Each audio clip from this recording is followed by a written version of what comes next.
Welcome, dear listener, to Candlelight Mysteries, where every whisper hides a truth and every shadow conceals a secret. Tonight, as the wind sighs against the glass and the flame trembles low, we invite you into another tale of suspense and candlelight. Let the mystery begin. Chapter 1. The Steam Above the Willow Pattern. It began, as so many village affairs did, with the soft clink of china and the faint hiss of a kettle just lifted from the stove. Outside, Hollyhock Cottage wore its usual charm, ivy curling around the eaves and sunlight dappling the geraniums. But inside, something subtle lingered in the air. Like the afterthought of a sigh, Mrs. Linton, pale and perfectly polite, presided over the teapot as though it were a guest of delicate constitution. Her hands trembled slightly as she lifted the lid, and Miss Marple, sitting nearest the window, noticed it at once. There was, to Miss Marple's mind, no such thing as a meaningless tremor. "Such lovely weather for April," said Mrs. Pierce, the butcher's wife, stirring her sugar with exaggerated grace, "though I dare say it won't last." "It never does, not in this village." Mrs. Linton smiled faintly, though her gaze lingered on the steaming pot before her. "One never knows," she murmured. "It may surprise us yet." The company was small. 5 ladies and 1 gentleman, Mr. Hartley, a retired solicitor with a fondness for lemon biscuits. The talk was of the forthcoming garden fête, who might judge the preserves, who would bake the best sponge, but underneath it there ran that pleasant hum of speculation that only English villages seem to perfect. Miss Marple's knitting lay idle in her lap. She preferred on such mornings to let the others speak. It was a method that seldom failed her. Conversation, like steam, revealed much when left to rise naturally. "Mrs. Linton," said Mr. Hartley kindly, "this tea of yours is extraordinary. Rather bright, if I may say so. New leaves, perhaps?" The widow's smile wavered, then steadied. "Oh, merely my usual blend, Mr. Hartley. A fresh caddy from the grocer yesterday." Miss Marple's eyes moved almost lazily to the tea caddy sitting on the tray. It was one of those paper-sealed tins folded and pasted by hand. Odd, she thought, how unevenly the seal had been replaced. A small thing, easily overlooked, except by someone whose mind collected such trifles. "Do try a scone, dear," Mrs. Pierce urged. "They're your own recipe, are they not?" Mrs. Linton's hand hesitated above the plate. "Oh, I'm not very hungry this morning," she said softly. At that, Mrs. Pierce gave a knowing look. "Still not sleeping well, poor soul. You must try valerian. My sister swears by it." Miss Marple, listening, detected something in Mrs. Linton's tone when she replied, "Gratitude, yes, but edged with weariness and fear." The conversation moved to gossip. The vicar's new sermon, the price of butter, and whether Irene, Mrs. Linton's niece, would take the position at the post office. "She's a bright girl," said Mr. Hartley, "though one must be punctual in such work. Punctuality is the soul of the post." A laugh went round the table. Only Irene, standing by the sideboard, did not join. She had been unusually quiet all morning, pouring milk and slicing cake with a precision that seemed, to Miss Marple, just a little too careful. Her hands were stained faintly yellow at the fingertips, turmeric, perhaps, or something from the apothecary. "Will you take another cup, Mr. Hartley?"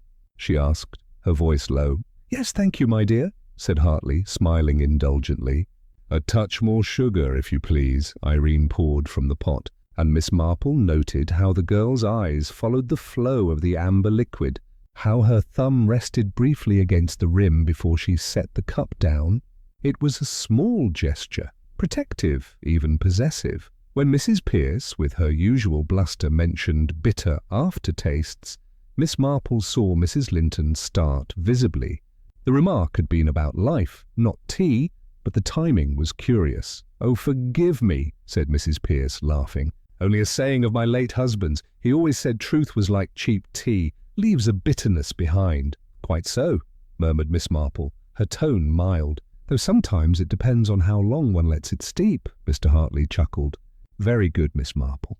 Very good indeed." Yet, even as laughter rippled around the table, Miss Marple caught again that faint, medicinal scent, not unpleasant, but strange among the fragrance of bergamot and biscuits. When the tray was cleared, Irene gathered the cups with an efficiency born of nerves. Miss Marple watched her carry them away, the tilt of her wrist, the quick glance toward the window, the faint frown that passed like a shadow. Later, as coats were fetched and the party dispersed, Mrs. Linton stood at the doorway thanking each guest with soft sincerity.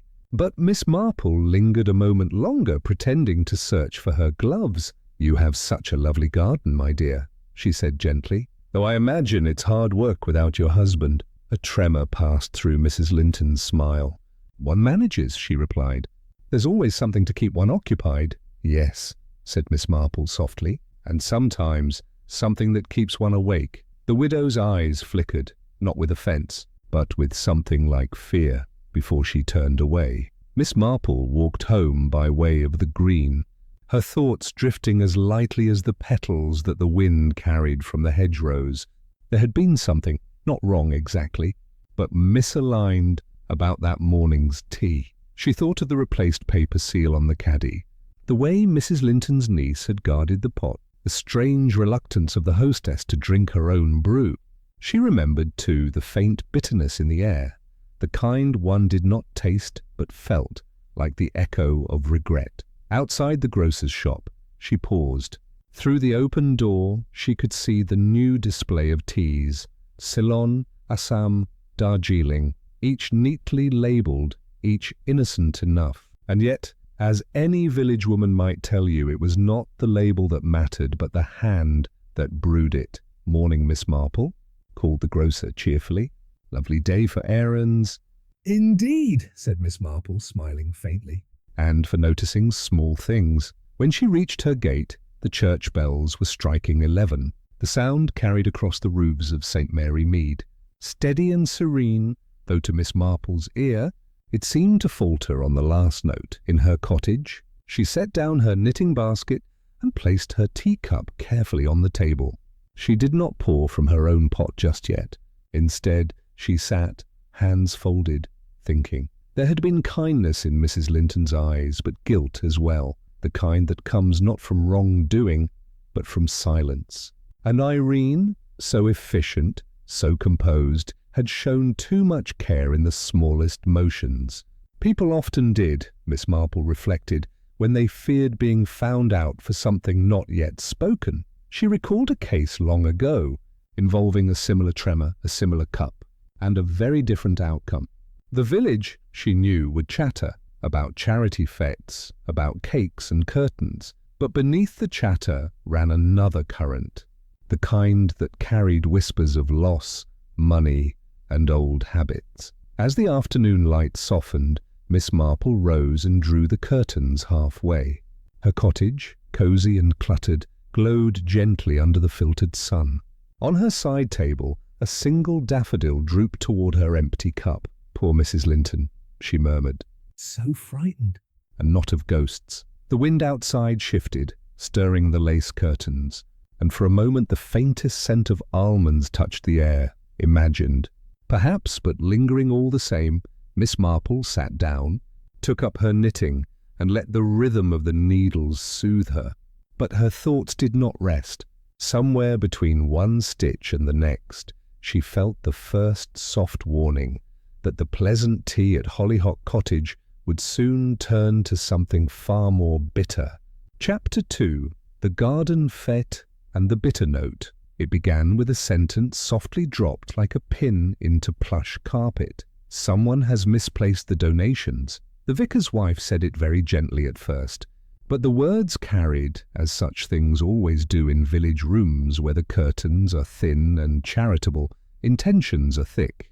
At the long oak table in the vicarage hall, lists lay like small maps of good intentions, lemon curd and pickled beets, bunting and flower arrangements, a timetable for the brass band that never quite kept time. Outside, the churchyard ewes stood with their usual patience, holding the afternoon light at arm's length. Miss Marple sat a little apart, half shadowed by a tall vase of narcissus. Her hands rested on the closed cover of her knitting bag, though she might have been knitting all the same, if not with yarn, then with impressions. The company had gathered to plan the fête, but the atmosphere smelt faintly of anxiety and something else, the ghost of a scent clinging to the wool of a shawl. Not stolen. Dear, Mrs. Pearce corrected, though no one had used the word. Just temporarily mislaid. People are always mislaying things. My late husband mislaid an entire leg of lamb once. It turned up in the bicycle basket under the dog. She gave a stout laugh as though that settled the matter.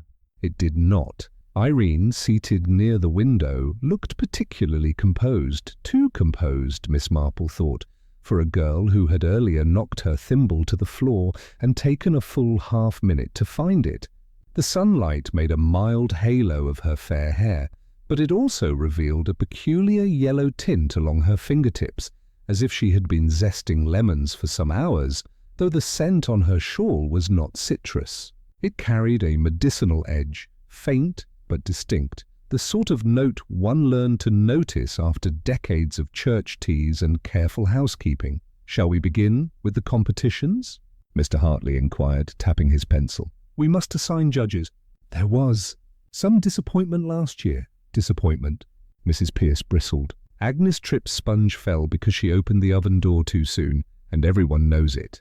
She sulked like a child, and that's the beginning and end of it." Miss Marple looked down, hiding a smile. She had less interest in sponges than in the tiny stillness that took hold of Irene when the word judges was spoken. The girl's eyes shifted, not quite to Mr. Hartley, not quite to Mrs. Linton, who had just slipped in with an apology for lateness and that new fragility which wore a widow's face. "Pray forgive me," Mrs. Linton murmured, taking a chair. "I had a small headache and thought a walk might help." She kept her gloved hand upon the edge of the seat, rather than the table, as if a touch might leave a mark. "Please continue." "Very good," said the vicar's wife, relieved. "Mr. Hartley, would you judge the preserves again? You have a fair palate and no partiality." Mr. Hartley inclined his head, the corners of his eyes crinkling, and made a neat note. Miss Marple, observing the fine bones of his hand, saw an old habit, the economical flick with which a man pockets small things to be dealt with later. She had seen it that morning in another context, a porcelain disc on a keyring, stamped with tiny black letters. "H.C. Before we get lost in currants and cucumbers," Mrs. Pearce said, "there's the matter of the missing envelope. It held the preliminary donations, modest to be sure, but one must begin somewhere. I put it in the carved box on the sideboard after the Sunday tea. Now it's not there." The vicar's wife coloured slightly. "I may have moved it. You did not," Mrs. Pearce returned, quite certain. "Let us not press," Miss Marple murmured in her gentle way, which had the effect of pressing everyone to stillness. Things mislay themselves in company, and in company they often find their way back. If one allows them the dignity of doing so without too many eyes watching, that produced the right murmur of relief. Miss Marple noticed that Irene's shoulders eased a fraction, not gratitude, precisely, but the relaxation of someone whose strain had been acknowledged by a safe pair of hands. Then, rather oddly, Irene's jaw tightened again when Mr. Hartley leaned across to consult the column where sundries had been briskly underlined. A privacy passed between them like a shadow of a bird, there and gone. "About the baking prize," Mr. Hartley said, keeping his tone light. "We must avoid last year's—" "Confusion, Agnes Tripp," Mrs. Pearce muttered. "Or perhaps the rule could be altered," Irene offered, too brightly. "Entries labelled anonymously, so there is no—" Influence? Mrs. Pearce bristled anew. "This is St. Mary Mead, not Parliament. That may be the only difference," Miss Marple said kindly, and was rewarded with a scattered shimmer of laughter, like sunlight on the church font. But she was watching faces, not water. Mrs. Linton's rapid swallow, the small beat of her pulse at the temple, Irene's quick look to the window, measuring distance, Mr. Hartley's inward smile, pleased perhaps to be thought fair.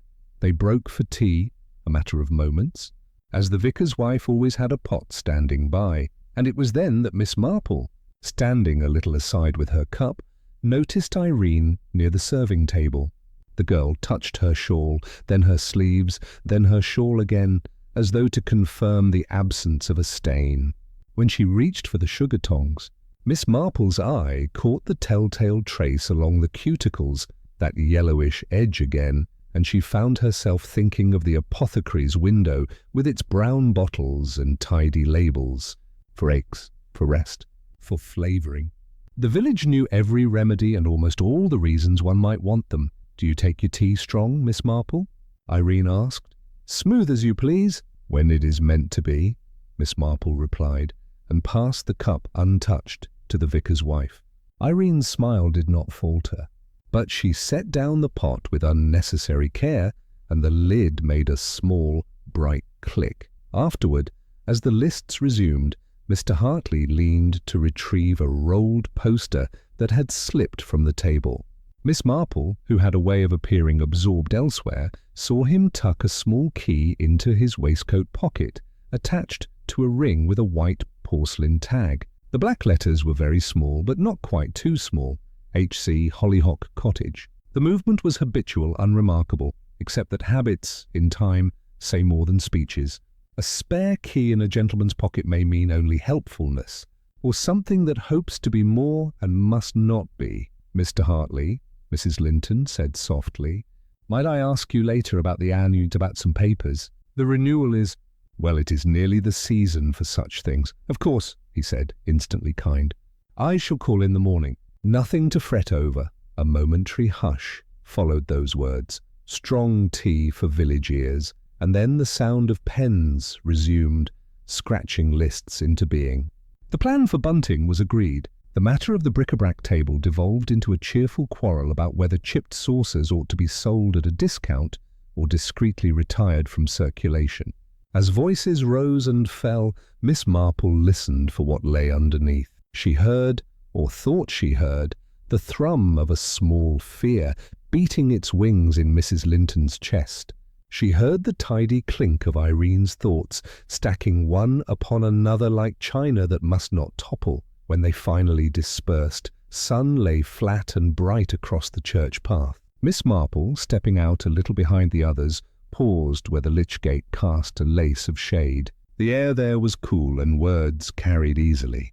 She did not intend to eavesdrop. One seldom intends such things, but the conversation found her. "You must not—" Irene's voice, "Low and urgent, my dear girl," Mr. Hartley replied, with the patient tone of a man who has had practice. "Prudence is not the enemy of youth. You have made a muddle already. Do not make a worse one. I made no muddle. Then let us say that muddles were made around you. I am attempting to see you safely out of them." There was the small scrape of a shoe on flagstone. Miss Marple could see only the edge of Irene's skirt and the line of Mr. Hartley's sleeve beyond the gate-post. After a breath, Irene said, "If you speak to her, I shall speak to Mrs. Linton tomorrow about her papers, nothing more, and only what is proper." "You have my word." Silence, and then Irene's voice again, clipped. "Your word is not always the last word." Miss Marple's eyes considered the cloud bank forming above the yews, neat cumulus edged with silver, the sort that promised weather. She moved on, very softly, as the shadow of the gate shifted like a closing lid. That evening, the village gathered its own shadows. Lamps were lit behind lace, and the high street smelled of soap and stewed apples. Miss Marple, who had stopped at the grocer's for a small bag of sugar, met Mrs. Linton at the corner by chance. The widow held a handkerchief to her lips and looked a little greyer than she had at the vicarage. "My dear," Miss Marple said, "you must go home and rest." "A headache is best managed by quiet." "Yes," Mrs. Linton whispered. I think I'll forgo any tea tonight." "It has not agreed with me lately." "A wise choice," said Miss Marple gently, and something in her tone made Mrs. Linton flick her eyes up, searching the older woman's face for judgment and finding none. As Mrs. Linton moved away, Irene appeared from the opposite direction, a parcel under her arm. She nodded to Miss Marple with formal respect. The evening breeze tugged at her shawl, and with it came that thin, medicinal breath. If one had never noticed it before, one might have called it imagination. Miss Marple did not much believe in imagination where village air was concerned. She believed in kitchens and kettles and the ordinary. Chapter 3. A Cup Returned Untasted. The morning broke with a pale, indifferent sun and the slow creak of cartwheels along the high street. In St. Mary Mead, the day after any meeting was a day for gossip, and by 9 o'clock the village already hummed with tidings that travelled faster than post. Miss Marple heard them all as she watered her primroses. The way the vicar's wife had misplaced the jam jar of donations, now found, but in whose basket? And the faint whisper that Mr. Hartley had looked peaky after leaving Hollyhock Cottage. By noon, fact overtook speculation. Mr. Hartley had indeed taken ill, found sitting by the hedge on the lane toward the station, his complexion waxen, his breath shallow. He was carried, protesting politely, to the surgery. Miss Marple, summoned by no one yet welcome to all, walked the lane soon after, her parasol tapping lightly against the earth. Near the hedge she paused. Something caught her eye among the nettles, brown paper, carefully folded. She stooped and drew it out. Within lay a cup and saucer, almost spotless except for one faint, irregular smudge along the rim. The porcelain was familiar. White glaze, a faded wreath of violets. The pattern belonged not to any cafe, but to Hollyhock Cottage. She stood a long moment, the cup cradled in her gloved hand, feeling the cool weight of it as one might feel the last note of a song. Then, with a small sigh, she rewrapped it and continued toward the village. At the surgery, Dr. Harrison looked up from his desk. "A touch of stomach upset," he said briskly. "Nothing alarming. Perhaps something disagreeable in the tea." He smiled at Miss Marple's expression. "You ladies and your teas. They are potent mixtures." "Indeed they are," she said mildly. "Was it a strong brew?" "Not particularly." "He claims it was only a tisane prepared for him by Mrs. Linton." "Harmless enough. Lemon verbena, she says." "Ah," said Miss Marple, as though remarking upon the weather. "And he drank it?" The doctor frowned. "Not entirely, I gather. He felt unwell almost at once." "I advised rest." "He insists on going to London tomorrow." "Stubborn man," Miss Marple nodded. "Stubbornness can be very revealing, Doctor.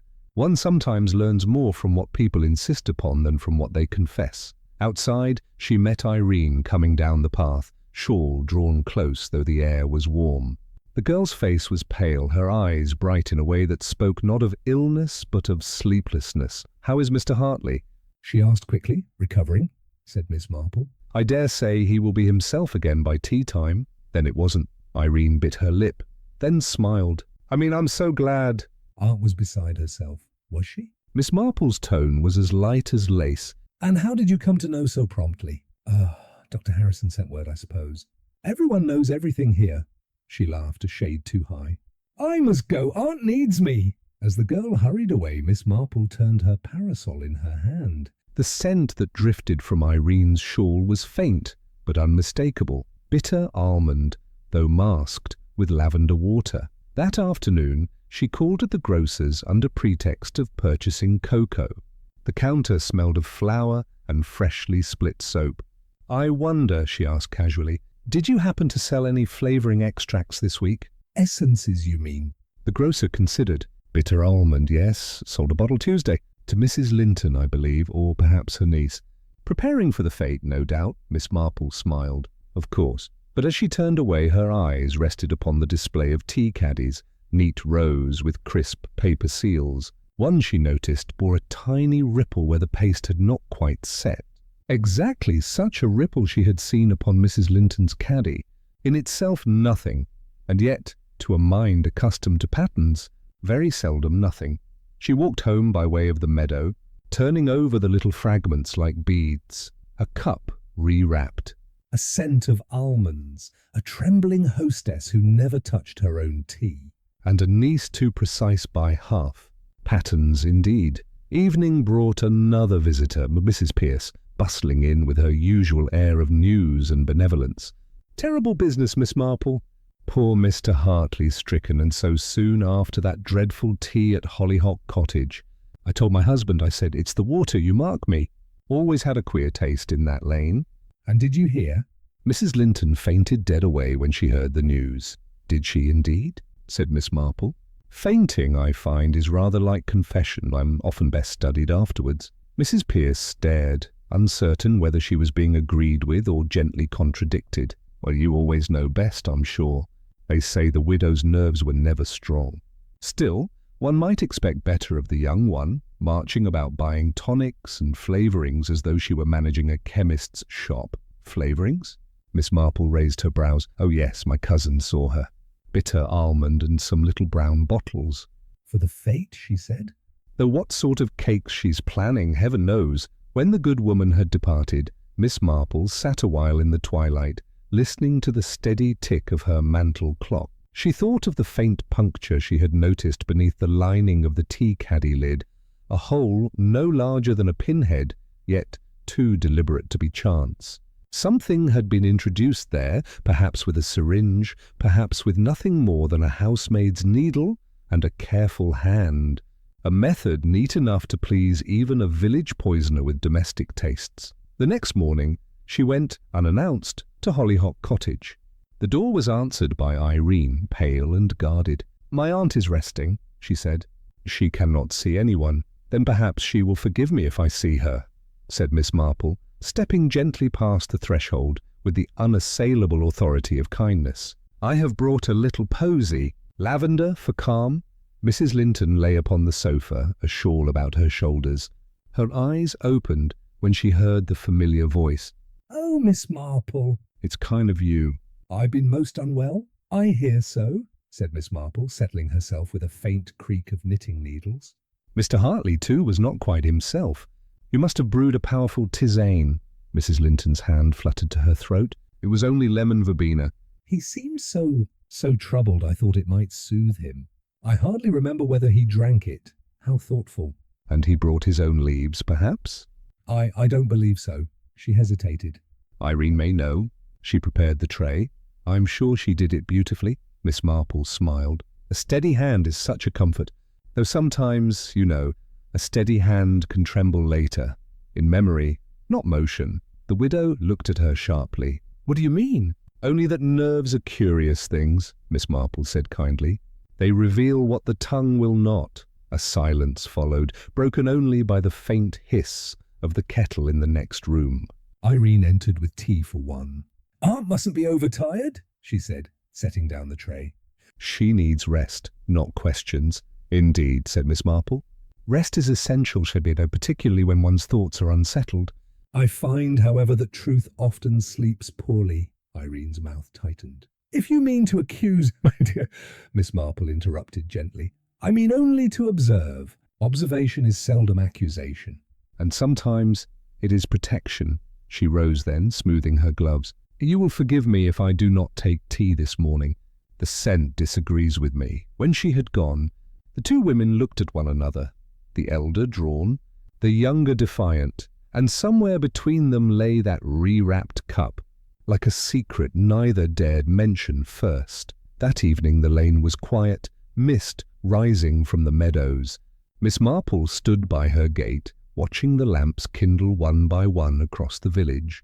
She thought of many things, of kindness mistaken for trust, of small lies told out of love, and of the way guilt sometimes chooses its vessel as carefully as one chooses a cup. The truth, she knew, would come to surface soon enough. Truth was very like cream in that respect. It merely required time and a steady hand. Inside her cottage, she poured herself a modest measure of plain hot water, no leaves at all, and raised it toward the window where the light of Hollyhock Cottage glimmered faintly through the mist. "A cup returned untasted," she murmured, "and yet someone drank the consequences." The clock ticked on, precise and patient. Chapter 4. Threads of Annuities and Affections. It was a morning soft with drizzle, the kind that settled gently over roots and hedgerows, muting colour and sound alike. St. Mary Mead lay wrapped in the scent of damp earth and the quiet industry of washing lines unstrung too soon. Miss Marple, from her sitting-room window, watched the pale thread of smoke rising from Hollyhock Cottage, and thought, as she often did, That grief, when left to itself, behaved very much like that smoke. It drifted upward, fragile and persistent, until it vanished somewhere beyond understanding. By now, the village had grown bold with conjecture. Mr. Hartley's sudden illness, followed by his discreet recovery, had fed every fireside.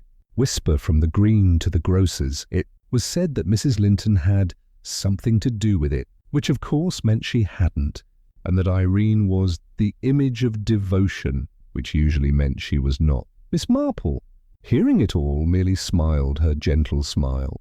She had long known that in any English village, moral arithmetic tended to subtract exactly where it should add. That afternoon she paid a visit to Mrs. Pierce, ostensibly to borrow a spool of pale blue thread, but in truth to listen.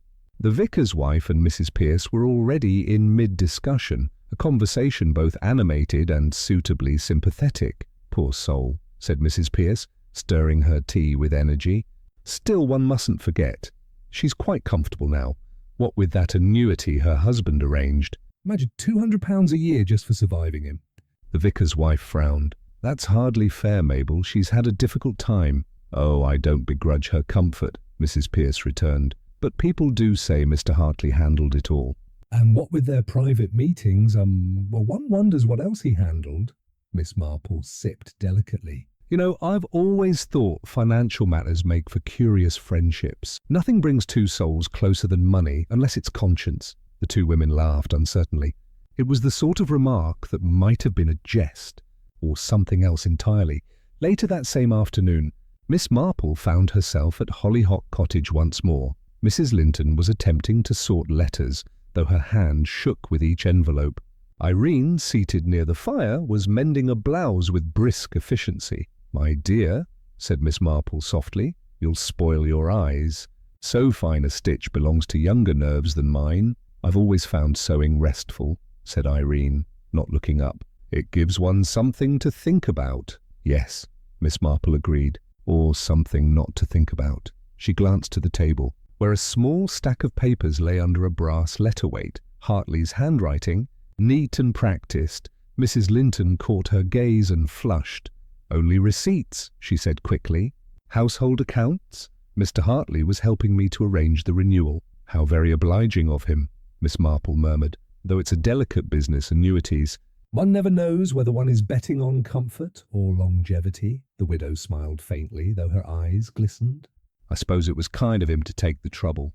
He said he'd bring new forms next week." "Indeed," Miss Marple replied, "and yet he's resting instead. A pity how life interrupts paperwork." The conversation drifted, as such visits do, toward safer ground. The garden, the weather, the perennial nuisance of moles. Yet beneath it all, something trembled, a taut thread drawn too fine. When Irene rose to fetch more coal, Miss Marple noticed the handkerchief she had used to wipe her fingers, a pale square of lawn, delicately embroidered with the initials I.L. What caught Miss Marple's attention was not the needlework, but the faint brownish speckling along one edge. As if it had once held something that left residue. Tea, perhaps. Or something heavier. "Such neat work," Miss Marple remarked as the girl passed. "Do you do all your own monogramming?" "Of course," Irene said briskly. "Aunt hasn't the eyes for it." "No, indeed," Miss Marple murmured. "Though I dare say she sees more than she pretends." The younger woman gave a tight smile and busied herself at the grate. Miss Marple let her gaze drift to the sideboard. There, half hidden under a folded cloth, she glimpsed a small object of curiosity, a silver tea strainer, its mesh faintly darkened. A trivial thing, perhaps, except that it had been polished to a shine everywhere except its bowl. How strange, thought Miss Marple, that one should polish around what one wished others not to see. When Miss Marple left, twilight had begun to gather, soft and blue. She walked the lane slowly, umbrella tapping against the stones, until the low wall of the vicarage came into sight. There, by the garden gate, stood the vicar's wife with a parcel. "Oh, Miss Marple!" "I found something rather odd, a teacup from our own set at the Fête Committee. It turned up in a donation box this morning." "Can you imagine?" "Most curious. said Miss Marple, taking the cup. And the fate hasn't even begun. It's one of yours, you say? Quite. Part of my best set. There's a chip at the handle. I'd recognize it anywhere. Miss Marple turned it gently in her hand. The pattern was identical to the one from Hollyhock Cottage, save for that telltale chip. So it seems some pieces like to visit one another, she said softly. Perhaps the village crockery has its own social life. The vicar's wife laughed, not grasping the undercurrent. Miss Marple thanked her and went on her way, the cup wrapped in her handkerchief. It was light, deceptively light, like a clue pretending to be coincidence. That evening, she lit her fire and let her thoughts gather round it. The story began to take shape. Mrs. Linton, whose livelihood rested on a signature and a yearly sum. Mr. Hartley, executor and perhaps something more tender. Irene, ambitious, sharp, with a face too quick to stillness. Love, money, pride, the familiar trinity that visited most murders, or near enough to them. She thought of Irene's yellow-stained fingers, of the grocer's ledger, of the punctured caddy lining. Then she thought of the handkerchief with its initials and its residue. The puzzle was simple in a sense, but such puzzles rarely yield easily to simplicity. There came a knock at the door. It was Dr. Harrison. He looked uncomfortable, which to Miss Marple meant he had something worth hearing. I stopped at Hollyhock Cottage, he said. Miss Linton's nerves are worse. The niece insists on managing her medicines. I'm not entirely easy about it. Nor am I, Miss Marple replied quietly. Do you happen to recall what mixture you prescribed? A bromide, small dose. Nothing harmful unless, he broke off. You think something was harmful? Miss Marple smiled faintly. I think people are very seldom wicked, Doctor. But they are often afraid, and fear can be remarkably inventive. The doctor nodded, uneasy, and took his leave. When the door had closed, Miss Marple sat again by the fire. She drew from her basket the silver strainer she had quietly borrowed, not stolen, merely rescued from neglect. With a magnifying glass, she examined the mesh. Caught in one corner was a trace of something crystalline, dull and granular. She touched it with a pin. It clung, reluctant to fall, a residue that resisted water, perhaps. She thought of almond scent and annuities, and of Irene's oddly precise stitching. So many small, tidy skills, all serving a rather untidy purpose. Outside, the drizzle turned to rain. The lamplight on the wet cobbles blurred like tears. Miss Marple watched it and thought of the cottage, the fragile widow who feared scandal more than poverty, and the niece whose pride might yet poison more than tea. She wondered, too, what had truly passed between Mr. Hartley and Mrs. Linton. Grief makes strange companions. Affection, stranger bargains. The mantel clock chimed 7. Miss Marple closed her notebook and whispered into the quiet room. Threads, indeed, of money, of love, and of fear, and all of them knotted by one steady hand. Defiance. She did not rush it.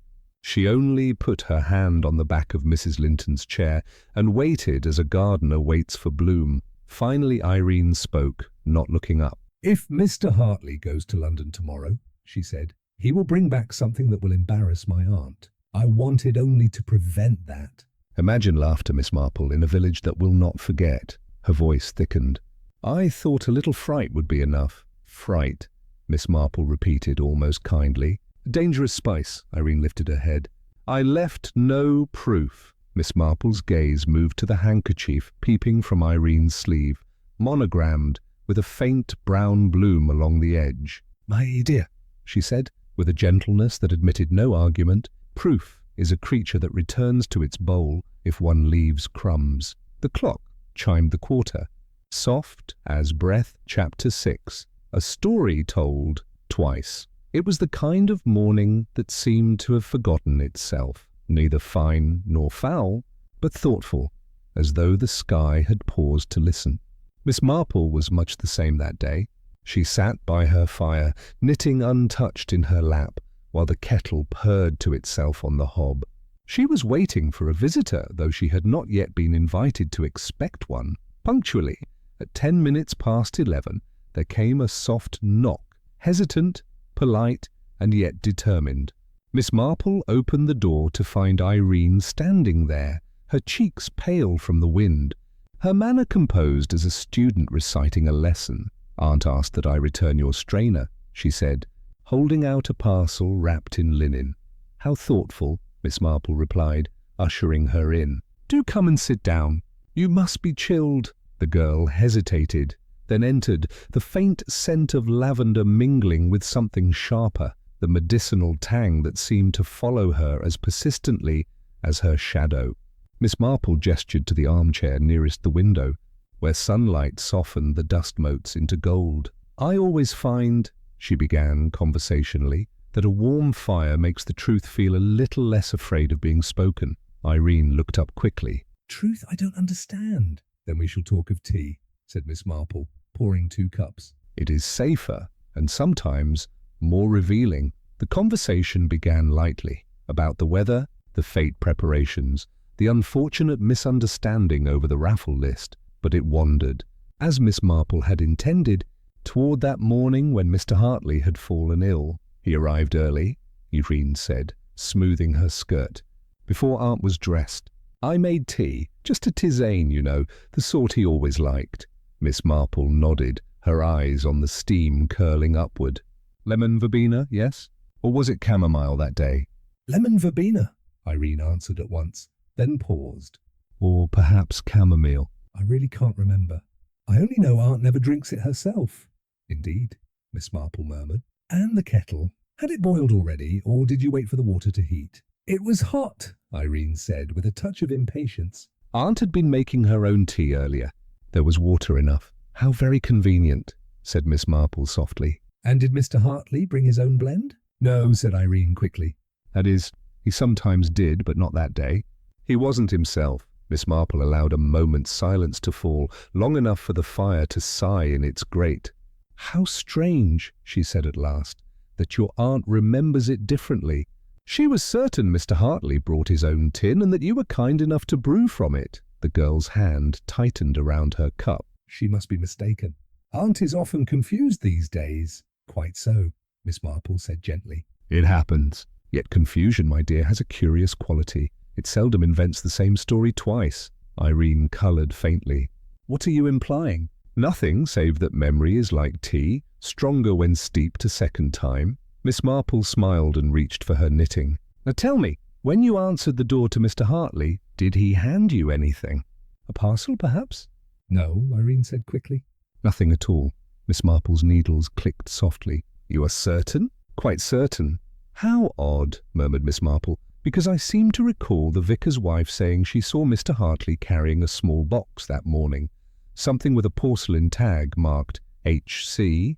Irene blinked, her lashes fluttering like wings caught in a draught. I never saw it. Perhaps it slipped from his pocket," Miss Marple suggested mildly. "A pity, since it might explain the fresh scratches on your aunt's door lock. Mr. Hartley's key, after all, was seldom used, yet the metal shows oiling, a detail one hardly expects from a solicitor." The girl's mouth parted, but no sound emerged. Her eyes, wide and bright, flicked toward the window where the sunlight trembled on the glass. "You have a very tidy nature, Irene," Miss Marple continued gently. "Tidy people dislike loose ends, but the trouble with secrets is that they fray at the edges.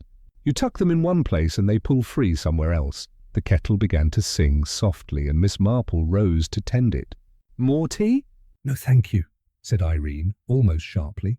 Miss Marple poured only for herself. "You know," she said thoughtfully, "I once had a cousin who kept 2 teapots, identical, save that one had a tiny chip on the spout. She said she liked to use the unchipped one for guests and the other for experiments.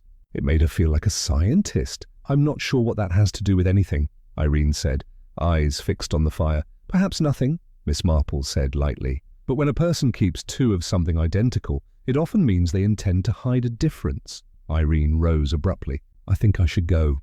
"Aunt will be expecting me, of course." Miss Marple stood as well, placing a steadying hand on the back of the chair. "You have been most kind to return my strainer." As Irene reached the door, Miss Marple added, "Do give my regards to your aunt."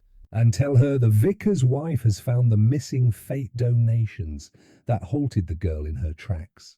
What? They were tucked under your sewing basket, Miss Marple said pleasantly. A careless mistake, I'm sure. Irene's fingers tightened on the doorknob. I don't know how they— Oh, I dare say no one does, Miss Marple interrupted softly. Money, like gossip, has a way of slipping where it shouldn't. The girl left without another word, the door closing with a quiet finality that sounded almost like the click of a latch turned from the outside. That afternoon, Miss Marple took her basket and went visiting, first to the vicarage, then to the grocer, and finally, once the lamps were lit, to Hollyhock Cottage again.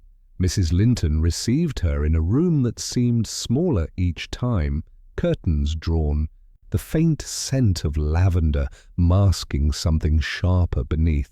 I wanted to return your book, Miss Marple said, placing a slim volume on the table. I found it most instructive. There was a passage about moral courage I thought you might enjoy. Mrs. Linton smiled faintly, though her eyes were tired. I have so little courage left, Miss Marple. Everything seems so heavy. Then let us lift it together, Miss Marple said kindly. I came across something most curious, a second teapot in your pantry, identical to the one on your tray. Such charming craftsmanship, the widow froze. That old thing? I meant to give it away. How sensible, Miss Marple said. I dare say it has served its purpose. There was a silence, long, thick, and fragile. The fire crackled softly, filling the pause. She's been restless, Mrs. Linton whispered suddenly. Irene, always moving about, sorting things, locking drawers. I hardly sleep for the sound of her. And sometimes she mutters about papers and how I don't understand. Perhaps I don't. Miss Marple leaned forward. And does she still keep the pantry key? Mrs. Linton nodded. Oh, yes. She insists I'll misplace it. Then perhaps, Miss Marple said gently, it is time someone else looked inside. Back in her own cottage, Miss Marple sat late into the night, the clock ticking companionably beside her. She had, in her long years of village life, heard many stories told twice, once to the world and once in silence. The trick, she always thought, was listening between the versions. She took out her small notebook and wrote a single line. Duplicity thrives on repetition. Below it, she added, 2 teapots, 2 signatures, 2 truths. The wind stirred the curtain, and the faint chime of the church clock drifted through.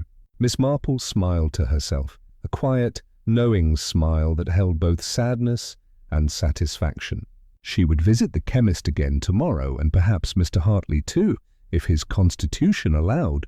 There were still threads to tie, but the pattern was clear enough. She poured herself one last cup of tea, plain and unflavoured, and watched the ripples fade to calm. In her mind's eye, she saw the firelight flicker across the porcelain of 2 matching teapots and the faces of 2 women, one trembling with guilt, the other with fear. Which, she wondered, was which? She sipped slowly. Outside, the night deepened around the village, pressing softly against every shuttered window. Somewhere, a clock struck the half-hour. Somewhere else, truth waited to be told a third time, but not yet. Chapter 7. The Teapot That Wasn't Poured. Morning light slanted through the lace curtains of Hollyhock Cottage, pale and uncertain, like a visitor unsure of its welcome. Inside, the rooms felt too quiet, the hush broken only by the soft shuffle of slippers and the rattle of a tray. Mrs. Linton moved carefully, as if afraid to disturb the still air, while Irene set cups on the sideboard with a precision that had begun to sound like defiance. Miss Marple arrived precisely at 10:30, bearing a small basket of muffins and the kind of expression that village women reserve for both comfort and confrontation. "My dear," she said to Mrs. Linton with warm sincerity, "you've been quite hidden away. I was afraid you might vanish altogether, like the vicar's borrowed teaspoons." Mrs. Linton smiled wanly. "You're kind to call, Miss Marple. I'm afraid I've been a poor hostess of late." "Hostesses, like gardens, must rest between seasons," said Miss Marple. "But I thought perhaps we might look together at your teas. I'm told the fete will require donations, and no one brews quite as delicately as you." The faintest flinch crossed Irene's face. "We've already sorted the teas," she said quickly. "There's nothing needing inspection." "Then you won't mind if I simply admire?" Miss Marple said, setting her basket on the table. "I find caddies and kettles quite as fascinating as people, though perhaps that says more about my old age than good sense." Before Irene could object, Mrs. Linton rose, a tremor in her hand. "Irene, dear, fetch the tray. Let us show Miss Marple our little collection." The girl hesitated, then obeyed. A moment later she returned with 2 teapots, identical in size and pattern, their blue willow branches winding gracefully around the porcelain. She placed them side by side upon the table. "How lovely," said Miss Marple. "One would think they were twins." "They are," Irene replied curtly. "Aunt kept the second as a spare." Miss Marple leaned closer. The light from the window caught a faint dullness inside the lid of one pot, a scratch, almost invisible, and a smear along the hinge as though something viscous had once clung there. "How curious," she murmured. "This one seems slightly more used." "It's the older," said Irene too quickly. "Ah, older things are always more interesting," Miss Marple said gently. "May I see the caddy as well?" Irene hesitated, but Mrs. Linton spoke before she could answer. "Of course, Miss Marple. It's just there, the blue tin." The older woman fetched it from the shelf herself, hands shaking only slightly. Miss Marple examined the tin, noticing again the uneven paper seal. Inside the tea was fragrant, rich and undisturbed. But near the edge, beneath the curled lip of metal, a faint discoloration lingered, something greyish and granular, like dust from an unfamiliar corner of the house. She replaced the lid delicately, a fine blend. "But tell me, Mrs. Linton, do you still take yours weak, or have you grown bolder since the vicar's sermons became shorter?" Mrs. Linton gave a thin laugh. "Oh, I've never cared much for strong tea." Irene's voice cut in, bright and strained. "Aunt hasn't drunk tea in weeks." "She prefers tisane." "How wise," Miss Marple said softly. "The wrong blend can be quite disagreeable, especially when mixed too hastily." They took their tea at the window, though neither guest nor hostess seemed to taste it. The silence between sips was crowded with things unsaid. At last, Miss Marple set down her cup. "I wonder, Irene, if you might indulge an old woman's curiosity. Would you show me how you make your aunt's tisane? I've a troublesome stomach and could use something soothing." The girl hesitated. "It's really nothing." "Then it will be easily shown." Irene rose reluctantly, crossing to the cupboard. Miss Marple's eyes followed her every motion, the measured hand, the careful reaching, the quick correction when she almost chose the wrong tin before settling on the right one. "A habit," Miss Marple said mildly, as if to herself. "We all reach for what we truly use, not what we pretend to." "What did you say?" Irene asked, pouring water into the pot. "Only that one learns much from tea," Miss Marple replied. "For instance, how often the pot itself tells the truth before the drinker does." Irene's hands trembled slightly as she replaced the lid. "Would you like to see?" "I haven't yet poured." "No," said Miss Marple, rising. "It's enough to know the pot wasn't poured at all." The girl froze. "I don't understand." "On the contrary, I think you do," Miss Marple said gently. One pot brewed that morning, another cleaned and set aside. One cup offered, another exchanged. The first untouched, the second wrapped neatly in brown paper and hidden by the hedge. A kind gesture. To return the cup, perhaps, but curiously well concealed. Mrs. Linton gasped softly. "The cup behind the hedge, you found it?" "I did," Miss Marple said. "And I wondered why anyone would hide what could simply be washed." She turned back to Irene, whose composure was fraying by threads. "You meant no harm at first." A fright, a little sickness, enough to make Mr. Hartley delay his trip, long enough to remove those inconvenient papers. "But fear is a poor cook, my dear." "It spoils every recipe. Irene began, then stopped. "He would have ruined us. He said," she drew a breath sharp as glass, "he said the annuity was irregular, that Aunt's signature was forged." Miss Marple finished softly. "Yes, I suspected." "By a hand that loops its letters too prettily." Mrs. Linton buried her face in her hands. "Oh, Irene, why?" "For you," Irene cried. "I couldn't let him expose it. You'd lose everything. I only wanted to frighten him. Just enough so he'd keep silent." And when he fell ill sooner than expected? Miss Marple asked quietly. Irene's voice faltered. I panicked. I hid the cup. I thought... Miss Marple laid a gentle hand on her arm. Thought he'd die, perhaps? Or that you'd have time to make it right before anyone noticed.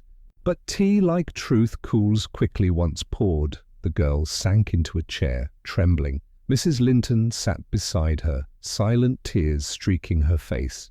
Outside, a robin sang, an ordinary sound that felt somehow unbearable. Miss Marple let the silence stretch until it steadied again. Then, with her customary calm, she said, "There's still time to mend what can be mended. Mr. Hartley is recovering. The police need not know all that gossip might invent. But the forged papers must be destroyed, and the truth told to him, quietly, decently. Fear makes fools. Confession makes neighbours." Mrs. Linton reached for Irene's hand. "We'll do as you say." "I thought you might," said Miss Marple. "And perhaps when you next make tea, you'll pour only what you mean to drink." She turned to the teapot still steaming on the table, untouched. The light caught on its porcelain curve, glinting faintly on the hinge where residue dulled the glaze. Later, back in her cottage, Miss Marple sat with her own modest pot, chipped, honest and faintly whistling. The afternoon sun had grown bold now, filling her sitting room with gentle warmth. She looked down at her notebook and wrote, "Duplicity requires repetition. Truth only asks to be said once." Below it she added, "The teapot that wasn't poured, and the conscience that was." She closed the book and smiled to herself, the faintest glimmer of satisfaction in her blue eyes. Outside, the bells began their slow chiming, calm, familiar, forgiving. Chapter 8. The Quiet Pouring of the Truth. The summons was gentle, as Miss Marple preferred such things to be. A few notes written in her neat hand, carried by the vicar's boy. Would Mr. Hartley be so kind as to stop by the vicarage after tea? Would Mrs. Linton and Irene join them for a brief word about the fate arrangements? And might Dr. Harrison step in purely as a comfort to all? No one refused Miss Marple when she invited them under the church roof. The very walls promised restraint. The rooms smelled of beeswax and hymnals. Rain had quilted the windows, softening the afternoon into a hush. Miss Marple sat at the vicar's small table with her knitting basket closed like a book. In truth, no knitting would be done today. There are hours when stitches must give way to sentences. Mr. Hartley entered first, pale but improved, the considerate stoop of his shoulders more pronounced. "Miss Marple," he said warmly, "I am in your debt. The doctor assures me I shall be myself by morning." "You are most yourself already," Miss Marple returned, rising. "A kind gentleman with a pocket full of habits, one of them keys." Colour rose in his cheeks, a mixture of amusement and caution. "I have been known to keep spares," he admitted. Mrs. Linton and Irene came together, one tremulous, the other composed to the point of brittleness. Miss Marple greeted them with such simple kindness that both relaxed by a fraction. Dr. Harrison arrived last, setting his hat on a chair and his thoughtful gaze on Miss Marple's face. "We will be brief," Miss Marple said, and her voice made true of it. "There have been misunderstandings enough. Let us set them right before they become anything worse." She folded her hands. On the morning in question there were 2 teapots in Hollyhock Cottage, twins to the eye, yet not quite the same in conscience. One had a lid with faint scratches and a smear upon the hinge, as if something sticky had loved it too well. The other was resin clean, fit for polite demonstrations. And there was a tea caddy, freshly sealed, though the seal looked as if it had been taught to lie. Beneath the lip, a pinprick in the lining, very small, very deliberate. Not enough to drown a man, but enough to frighten him properly if the right note were added. Irene's gaze was steady. Only the pulse at her temple kept time with the rain. "You conjure dramas out of kitchenware, Miss Marple." "On the contrary, my dear," Miss Marple said, smiling. "Kitchenware conjures dramas out of us. I have merely watched." She turned to Mr. Hartley. "You brought your spare key to Hollyhock Cottage, one marked with a porcelain tag, H.C. Habit made you pocket it and then forget it. The lock bore fresh oil as though another hand than yours had been practicing. You meant only kindness. Keys often mean more than we hand them." Mr. Hartley bowed his head. "I am guilty of care," he said. "If that can be a charge." "It can," Miss Marple replied softly. "But not the worst kind," she went on, her tone like warm tea, comforting but clear. "The chemist's ledger records a question, not a purchase at first. Would bitter almond remain noticeable in heated sugar? The inquiry was signed with a looping I. The same loop appears on the raffle list in the church hall. A list written by Miss Irene. A day later, a veiled lady collected the stronger essence and signed for it as E. Linton. The signature is careful, practiced, but not fluent. Mrs. Linton's hand, by contrast, flows like a woman accustomed to her own name. Such things grow obvious when one has spent a lifetime addressing parcels and thank-you notes. Mrs. Linton's hands twisted together on her lap. "Irene?" "I meant to protect you," Irene said in a small, steady voice. Only that. Miss Marple inclined her head as if they had reached a shared sentence. "Mr. Hartley," she said gently, "you intended to go to London. There were papers concerning Mrs. Linton's annuity which, in their present form, would not bear examination. Not wickedness, no, let us not call it that. "Rather the young hand that thinks it can tidy what life has left untidy." Mr. Hartley's mouth tightened. I did hope to persuade Mrs. Linton to regularize matters quietly. You would have been kind, Miss Marple agreed, but kindness is easiest to misread when one is afraid. She drew breath, the way one does before pouring. On that morning, a tisane was brewed and scarcely poured. A cup was offered and barely tasted. Panic rose too soon and sent a girl flying out to hide a cup in brown paper by the hedge. The cup bore a faint, irregular smudge and the ghost of something crystalline, trace enough to season a fright. The silver strainer at the cottage had a stubborn residue, water-shy. The bottle at the chemist showed a dusk at the neck where the oil would not quite let go. A handkerchief monogrammed IL held a brownish bloom along its edge. Each crumb returns to the bowl if one leaves the trail unbrushed. No one spoke. Rain tapped a muted rhythm on the window. The church clock, unmoved, impartial, counted a quarter hour into the silence. At the heart of it, Miss Marple continued, softer now, stood a simple desire to protect a beloved aunt from humiliation, to slow a gentleman whose notions of propriety might undo a household. So a small fright was contrived. Not murder, no. A village girl seldom sets out for murder. She sets out for safety. But safety, like sugar, melts very strangely once heat is applied. Irene's chin lifted by degrees, pride meeting truth and finding it kinder than expected. "I thought he would retch and scold," she said, "that he would delay his trip and I could burn the papers first. When he faltered sooner than I imagined, I hid the cup because I hid. That is all." Dr. Harrison released a breath that made a sound like sympathy. "He took little enough to do lasting harm," he said. "I believe the fright stung his nerves more than anything else." Miss Marple nodded. "Because the measure was timid. Fear is bold in planning and poor in execution." Mrs. Linton turned to Irene, eyes misted with grief and love in equal parts. "My dear girl," she whispered, "we do not save one another with lies." "It wasn't a lie," Irene said, with that odd stubbornness which belongs mostly to the very young. "It was only a very complicated cup of tea," Miss Marple finished, and the gentle humour loosened the knot inside the room. Even Mr. Hartley's mouth quirked. "Now," Miss Marple said briskly, as if rearranging saucers, "we must put things in their proper places. First, the forged alterations to the annuity forms must be destroyed. Second, Mr. Hartley will arrange for a legitimate renewal if such can be done, or failing that for an arrangement that does not leave a widow shivering before village gossip. Third, the chemist's strong essence will be returned and the strainer thoroughly scalded. Fourth, the fate will proceed with cakes judged blindly to prevent injured prides from curdling our batter."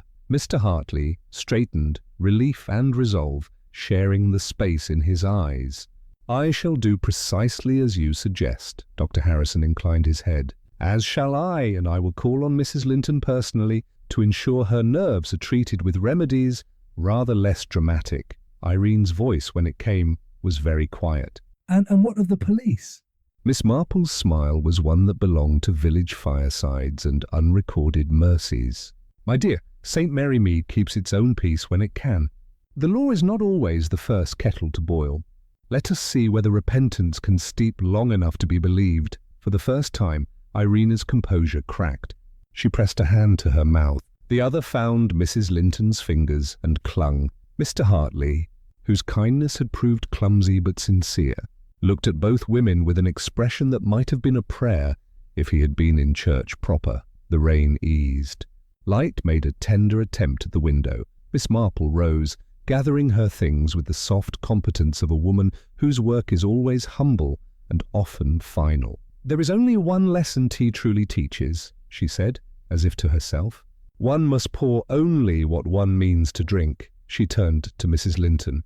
"You will sleep better, I think, when the papers are ash tomorrow." "I will," Mrs. Linton whispered. Thanks to you. To yourself, Miss Marple corrected kindly. "You chose truth when it was set before you." She paused at the door and addressed Irene not as an accuser, but as a gardener speaking to a promising plant. "Your hands are skilled, my dear. Employ them for honest work. The post office will teach you that punctuality is not only a matter of clocks." A small, wobbly smile came and went on Irene's lips. "I shall try." "Do," Miss Marple said. "And if you must experiment, bake sponge. Kitchens forgive imagination in cake more readily than in cups." They laughed then, just a little, just enough. When good people laugh after fear, the sound is always softer than before. It is the hush after a storm that the village listens for. Outside, St. Mary Mead resumed its ordinary occupation of being itself. The grocer swept his step. The yews in the churchyard shook off rain like old men shrugging shawls.